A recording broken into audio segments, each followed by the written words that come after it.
Hola a todos, soy Manuel Redondo y esto es Fe y Cerebro. Recientemente he vuelto de vacaciones y no he tenido tiempo de hacer un vídeo complejo, elaborado, así que he visto algo por internet que me ha llamado la atención y he decidido hacer que este vídeo sea un vídeo de crítica de ese vídeo que he visto por internet. El vídeo que he visto por internet es de un canal que se llama La Última Medina, y La Última Medina es una especie de canal de apologética musulmana, por lo que he visto, no sé si abarcan más temas. Pero bueno, como todo lo que es la apologética musulmana en el mundo hispanoparlante es malo. Siento decirlo, pero es así. Es malo. Y esto no lo digo a mala leche, ni lo digo a malas, pero es la realidad. Verás, el tema es que ellos intentan hacer algo que es de un producto de calidad, o lo intentan.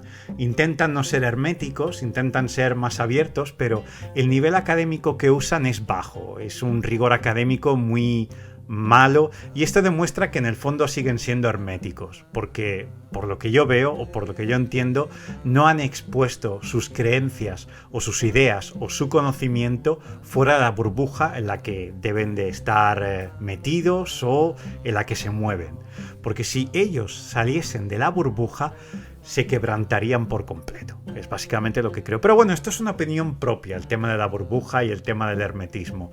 Lo que sí veo de forma más objetiva es que el rigor académico es más bien bajo. Y si esto fuese un canal, me refiero, si ellos fuesen un canal que aspiran a poca cosa en ese sentido, no habría crítica alguna, pero como de alguna forma marcan una especie de corte alto, o que es lo que intentan, marcarse una especie de estándar alto, y lo que consiguen es poco, de ahí la crítica. Y básicamente esto es lo que quiero que tú y yo veamos juntos viendo este vídeo, los argumentos de este vídeo, el poco nivel académico que los apologistas musulmanes suelen llegar a mostrar. Del vídeo que voy a criticar es un vídeo que dura unos 10 minutos, es un fragmento de un vídeo mucho más largo, y para ser más concretos lo que voy a hacer es destacar 4 puntos o 4 aspectos del vídeo que voy a analizar para que veas completamente cómo se pegan un tiro en el pie y cómo la conversación queda anulada por completo.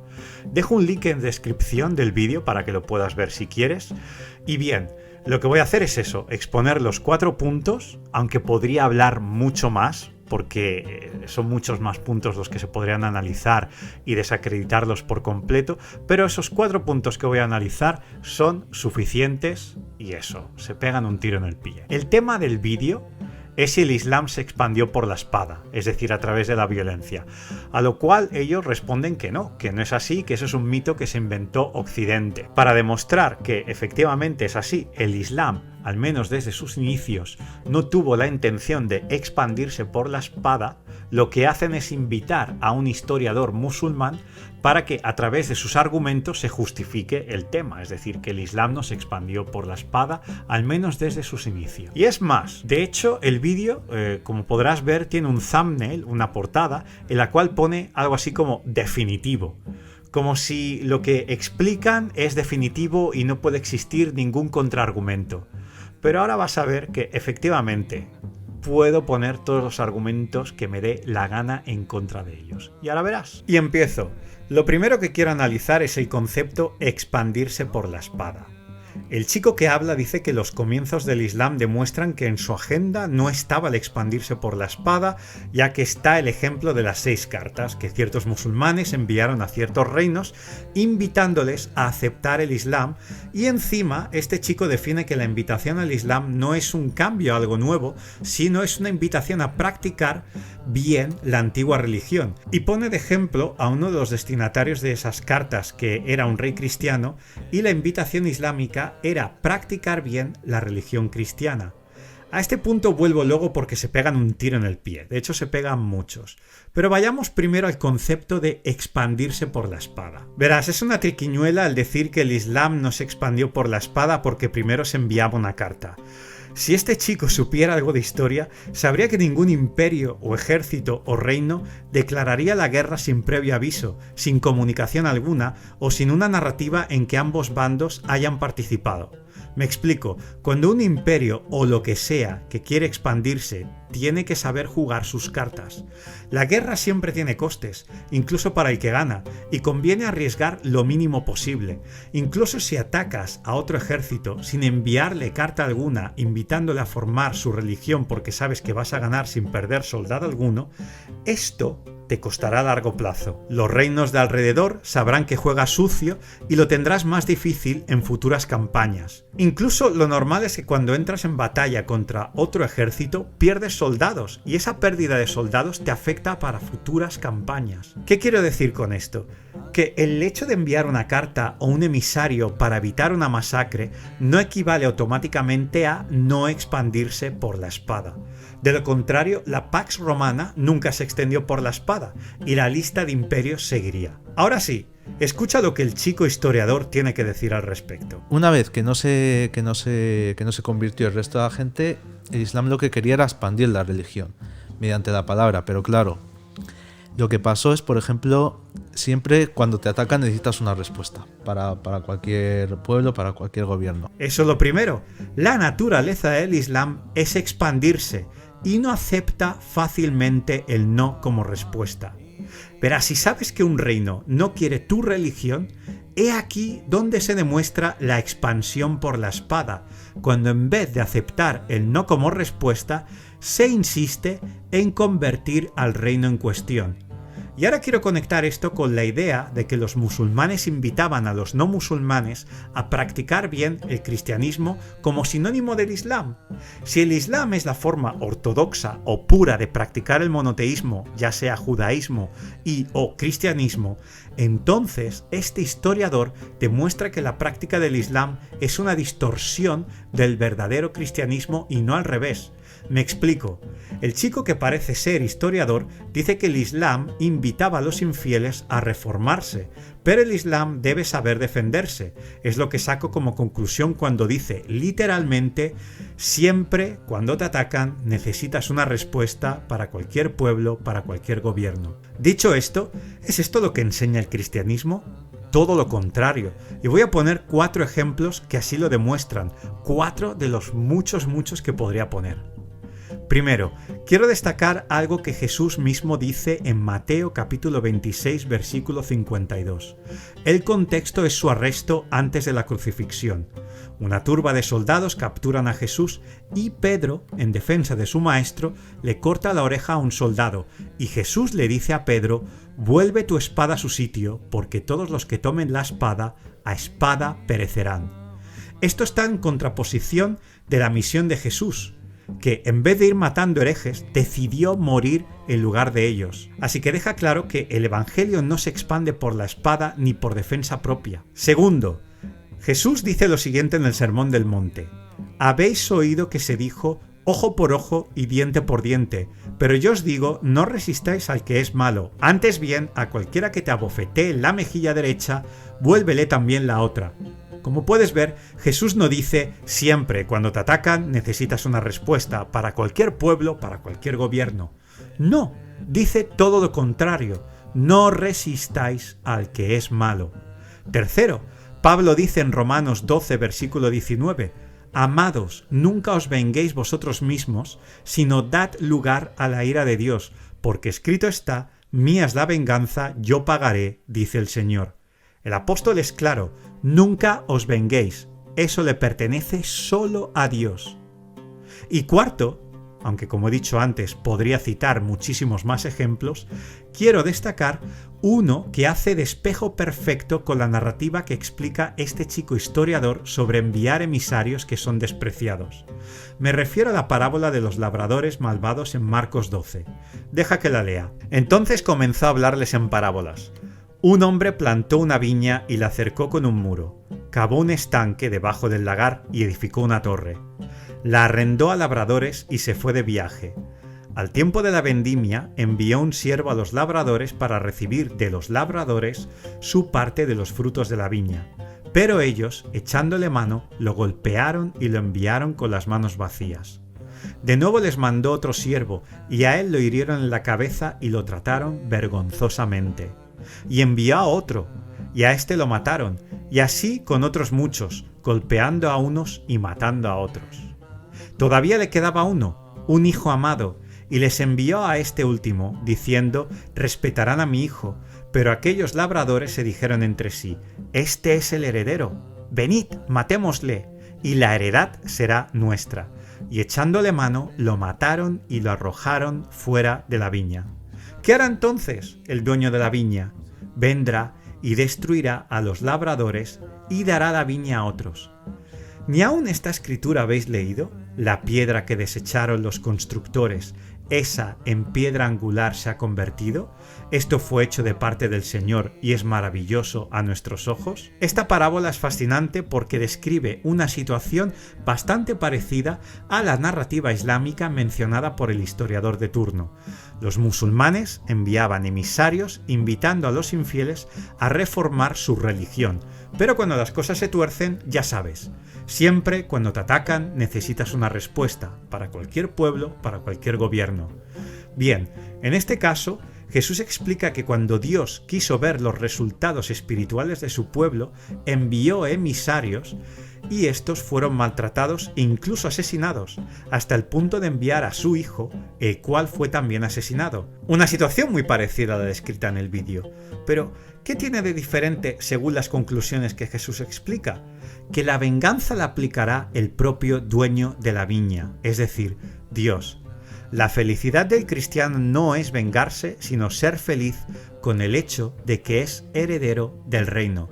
Los musulmanes, en cambio, y esto sería buenísimo, hacer otro vídeo hablando exclusivamente de este tema, eliminan a Jesús como hijo de Dios y así se autoproclaman los nuevos herederos. Y lo hacen actuando como si ellos fueran los dueños de la viña. Y de hecho, ellos tomaron la heredad cristiana de los reinos que eran cristianos, conquistaron e impusieron el Islam en tierras que eran cristianas. Hay un vídeo del que hablo un poco sobre esto, puedes encontrarlo aquí arriba. Es decir, los musulmanes son los labradores malos que aparecen en la parábola de Jesús en Marcos. Como has podido ver hasta ahora, el Nuevo Testamento nos dice que la expansión por la espada y la venganza no son métodos compatibles con el Evangelio de Jesús, porque aunque otros digan que siempre cuando te atacan necesitas una respuesta para cualquier pueblo, para cualquier gobierno, los cristianos debemos seguir otra alternativa. El segundo aspecto general que quiero destacar de este vídeo hecho por La Última Medina es el recurso fácil de que cuando las cosas son complicadas de justificar, van y dicen que no se puede juzgar el pasado con los ojos modernos. Escucha lo que el chico historiador tiene que decir al respecto. Corrígeme si me equivoco. Creo que es un poco una manera anacronística de mirar la historia. Estás en un contexto de imperios, en un contexto de expansión y muchas veces tratamos de entender la historia o las relaciones internacionales de ese momento histórico con la situación actual, donde tenemos pues eso, unos límites muy bien delimitados, tenemos Estado-nación, etcétera, etcétera. Al final es como el punto de vista hasta cierto punto más difícil de historiador, de ver la historia con los ojos actuales, porque al final tú estás en este contexto, vives aquí, la historia la comprendes como la comprendes aquí, y lo más difícil es como intentar ver la historia con los ojos de aquel entonces, pero es difícil porque es una época bastante distinta. Pero sí, al final se comete ese error. El 90%, 95% de las personas es eso, de ver un contexto, analizarlo con los ojos de ahora. Me suena así, a moral subjetiva, un argumento digno de los ateos. Algo así como que la moral es algo que se desarrolla a través del tiempo, es algo afectado por elementos socioeconómicos, culturales y lo que sea. Pero bueno, al final es eso, no hay moral objetiva. No podemos juzgar el pasado porque somos gente de otro contexto. Pero a ver, es lo que hacemos todas las personas. Juzgar, analizamos. Y al final, si ellos realmente creen en Dios, saben que la moral es objetiva y que siempre se pueden juzgar todos los actos cometidos en la historia a través de la moral objetiva, que esa es la ley de Dios, el carácter de Dios. Y de hecho, verás, los musulmanes ya tenían una moral objetiva mucho mejor que esa idea de vengarse cuando las cosas se tuercen. Los evangelios ya estaban ahí. Los textos que he citado, las palabras de Jesús y las palabras de Pablo, ya estaban ahí antes de la llegada del Islam.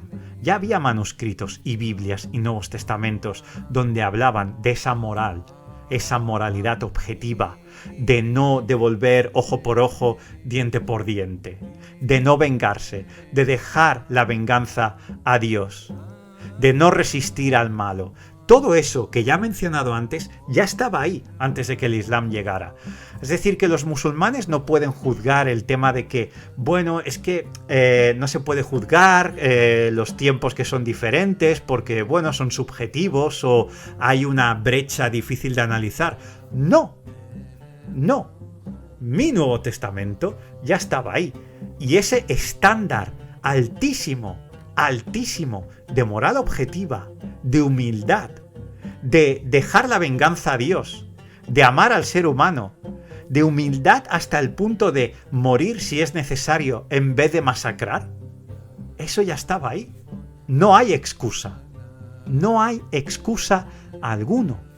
Los musulmanes podrían haber practicado esas palabras de Jesús, que son mucho más altas que las prácticas islámicas, mucho más. El recurso de la venganza es algo que las personas de este vídeo han declarado. Bueno, ya sabes, es lo que se hacía en aquellos tiempos. Pueblos y gobiernos. Si las cosas se tuercen, ¡boom!, la espada.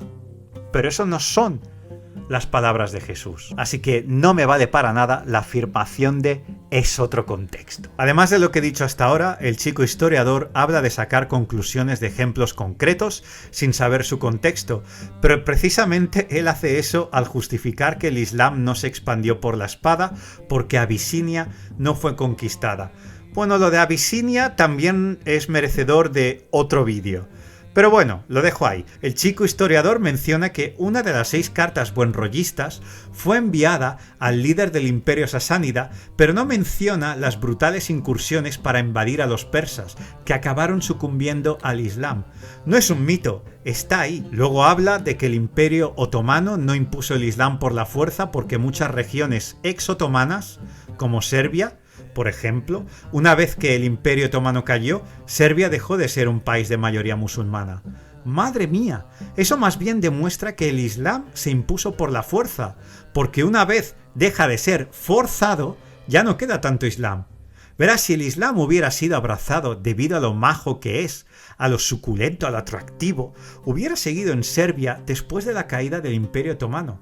Pero el hecho de que una vez el Imperio Otomano cayó y Serbia dejó de ser musulmana, demuestra que el Islam se puso por la fuerza, como mínimo, a través del Imperio Otomano. Y bueno, hablan de hacer análisis anacronistas de la historia, pero es que ciertas prácticas asociadas con el Islam siguen existiendo en nuestros tiempos. ¿Qué hay de los talibanes? ¿Y qué hay de la pena de muerte por apostasía en muchísimos países donde la Sharia se practica? ¿Y qué hacemos con el terrorismo islámico?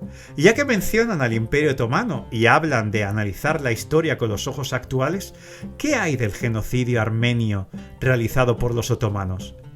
Verás, esto no ocurrió en la Edad Media, sino durante la Primera Guerra Mundial. Y una de las razones para matar a más de 1 millón de armenios durante tan poco tiempo fue porque los armenios se resistieron a las conversiones forzadas al Islam durante mucho tiempo. Y el KUP turco, un grupo juvenil turco que deseaba el genocidio étnico de armenios, griegos y sirios, se salió con la suya y asesinó brutalmente a más de 1 millón de armenios, mayoría de ellos niños y mujeres. ¿Es esto un anacronismo? El tercer aspecto general que quiero destacar del vídeo es el hecho de que el chico historiador quiere darnos lecciones de historia cuando habla de la mención al monje de Bajira, uno que conoció a Muhammad cuando éste tenía 3 años y dijo que se convertiría en profeta. Pues bien, si el chico de la última Medina fuese un historiador serio, sabría que hay algo que huele a podrido en esta historia. Verás, cuando Gabriel llamó a Muhammad, Muhammad quedó desconcertado por completo, como que era algo que no se esperaba.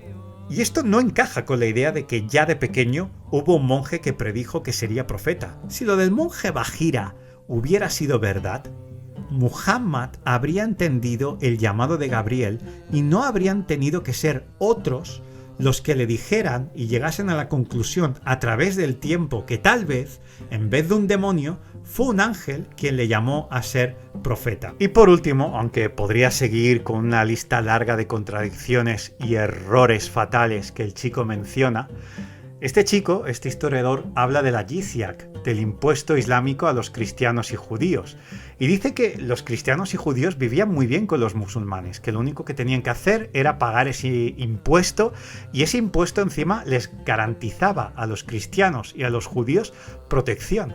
¿Pero protección contra quién? Los musulmanes llegaban, te invadían y te imponían el impuesto, un impuesto de protección. Pero de nuevo, ¿protección contra quién? Pues protección contra los musulmanes. De hecho, es muy parecido al Imperio Romano. El Imperio Romano invadía una región fuera del imperio y una vez invadida garantizaba la Pax Romana con un impuesto que se pagaba a Roma. Y adivina qué, si no pagabas los impuestos, ¿quién te ganabas de enemigo? ¿Un fantasma? No. Roma. Y esto es lo mismo que pasaba con la jizya islámica. Si no la pagabas, tenías problemas con los musulmanes. No con una especie de protección a un fantasma o a Freddy Krueger o quien sea. No. Verás, el impuesto que ponían los musulmanes a cristianos y judíos era una carga tan pesada que muchos acabaron por abrazar el Islam para poder evadir los impuestos. De todo esto, Robert Spencer habla largo y tendido sobre la carga pesada que era el impuesto islámico a los cristianos y a los judíos. Él habla rotundamente de este tema y cita a historiadores musulmanes que hablan y confirman lo que él dice. Pero es que además, recientemente he leído un artículo en la web de la Universidad de Oxford, y pongo un link de ello en descripción, y el autor o autora de este artículo dice que al final para los musulmanes les salía mejor que la gente no abrazase el Islam. ¿Por qué? Porque les era mejor que cristianos y judíos pagasen el impuesto, porque si se convertían no llegaba ya tanto dinero. Es decir, que llegó un momento en la historia de los califatos donde la gente se convertía al Islam y llegaba al punto en el que no llegaba tanto cash, tanto dinero. Y los musulmanes animaban a cristianos y a judíos a no convertirse al Islam, porque les era mejor que pagasen dinero. Curioso, tanto humo que si se enviaban cartas a infieles animándolos a reformar su religión, y resulta que todo lo contrario, mejor hereje que paga impuestos que no converso que no pone plata. ¡Wow! La salvación eterna es secundaria cuando se trata del dinero. Pero bueno, ya que estamos hablando de la jizya, hablemos de lo que el Corán dice al respecto. Vamos a Corán capítulo 9, versículos 29 al 31. ¿Qué vemos ahí? Pues vemos a Muhammad ordenando matar a judíos y a cristianos en general, no un grupo en concreto, hasta que paguen el impuesto. Las razones no son por defensa propia, ya sabes. Siempre cuando te atacan necesitas una respuesta, para cualquier pueblo, para cualquier gobierno. No, la razón por la que Muhammad ordena la masacre es porque los judíos supuestamente dicen que Esdras es el hijo de Dios y los cristianos decimos que Cristo es el hijo de Dios. No hay razones de defensa propia, sino por cuestiones teológicas. Y hay que decir que Corán capítulo 9, aunque parezca de los primeros capítulos del Corán, no lo es. El Corán no está ordenado cronológicamente y el capítulo 9 es una de las últimas revelaciones de Muhammad, así que no está abrogado por ningún otro texto. Es decir, el mandato final de Muhammad es ir por todo el mundo matando cristianos y judíos, que era el mayor grupo de personas en el mundo conocido, y matarlos hasta que decidan pagar el impuesto. No hay nada que lo abrogue. De todo esto que he dicho hasta ahora, mucho ya lo he explicado antes y aporto datos en mis vídeos. Lo puedes ver en mi canal. Esta gente de la última Medina, en cambio, te sueltan cosas sin contrastar, como por ejemplo del monje Bajira. Una cosa que te sueltan a la ligera es que la idea de expansión por la espada por parte del Islam es un mito inventado en Occidente. Bien, te voy a poner dos fragmentos de unos vídeos donde dos de los más grandes académicos del Islam en la actualidad, probablemente los dos top intelectuales del Islam en el mundo de ahora, dicen abiertamente que el Islam se expandió por la espada. No lo digo yo, lo dicen ellos, Yasir Qadhi y Shabir Ali. Aunque lo que pongo son fragmentos, en descripción pongo los links para ver los vídeos enteros. Qué mal que nos llamen inventores de mitos cuando la élite islámica los contradice. Mira, Mira lo que dicen los maestros sobre este tema. But because of my experiences, I never sugarcoat. I never give you a romanticized view and then the truth is other than that. Because it doesn't work that way. We would not be here today as Muslims if Muhammad ibn Qasim and Amr ibn al-As didn't go and want to conquer Hind and Egypt for reasons that were no threat to Islam. We thank Allah that Ibn Qasim came to our lands. I thank Allah that Islam came through political means. And that's what we have to be blunt about. I think we should distinguish between two things here. One is the spread of the Islamic empire, and two, the spread of Islam as a faith. To a certain extent, one can say, okay, the Islamic empire expanded the way that empires normally did expand, which was in the past by the use of might. The lines of countries eventually came to be drawn after battles were fought. Y bien, como he dicho ya en varias ocasiones, podría seguir. Pero bueno, prefiero dejarla aquí porque yo creo que ya he dicho suficiente información y exposición en la cual desmantela el vídeo de estos chicos de la última Medina. Mi vídeo es definitivo. Y bien, como suelo decir de tanto en tanto en mis vídeos, te invito a suscribirte a mi canal, también a que lo des a conocer a más personas para que se suscriban, porque estas acciones, como darle like, hacer comentarios, suscribirse, compartir, etcétera, apoyan el canal. Y al apoyar el canal, multiplicas el algoritmo. Y al final lo que pasa es que esto llega al internet de más personas. Y a cuanto más gente llega, más gente está equipada para combatir el Islam de forma teológica, para evangelizar a musulmanes y para que los musulmanes vean la realidad de su propia religión. Y bien, esto es todo. Haré más vídeos. Nos vemos aquí, en Faith Cerebro.